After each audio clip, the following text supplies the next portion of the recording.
My name's Sarah Cook and I'm a design manager. I'm responsible for heading up a team of architects, engineers, structural engineers to deliver a design for a project so that we can open when the client wants us to open, basically. Obviously I'm responsible for kind of tying all the design together, kind of coordinating all the designers, so it's kind of quite good to sit there and say, right, you do that, you do that, you do that, and I want it by this date. So it's Little Miss Bossy Boots. I wanted to be an architect.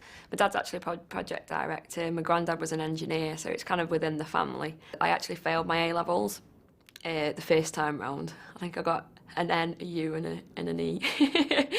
So I kind of lost the sight of what I wanted to do and did a couple of art kind of based degree, like a glass design degree.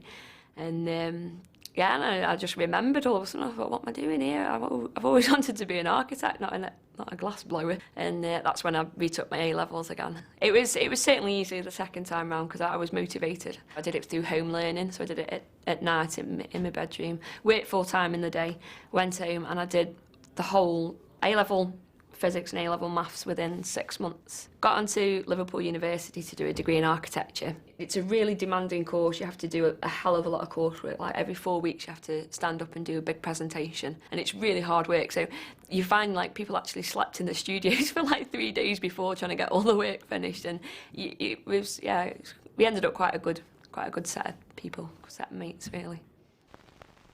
I was working for an architect in Manchester called Chapman. And I was helping one of the architects out on a planning application, and he actually went off sick for 2 weeks, so I had to finish his job off for him, and I got it handed in, boxed off really well, and my director said, well, you've done really, really well there, what do you want to do for the next 2 weeks? You can do whatever you want. So I said, I really want to go on site. As soon as I walked in site, that's when I really felt this is what I want to do. And it wasn't until that point that I actually 100% thought, this is it, this is what I want to do. This is the environment I want to work in. When you work in a site office, it's completely different than working in a normal office. You'll be sat at your desk for minimum 5 minutes a day. You're out on site, you're doing this, someone comes with a problem, you're here, there, and the immense pressure that you're under and the speed that you have to do things on site, it's absolutely amazing. So never looked back from that point, I think.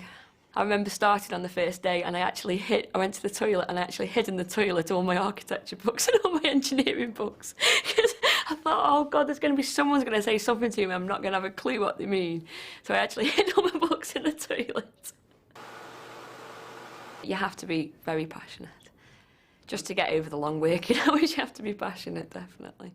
The best thing is obviously when you've finished a project and you see something absolutely massive that you've had quite a big hand in getting to the finish line. It's like a race almost.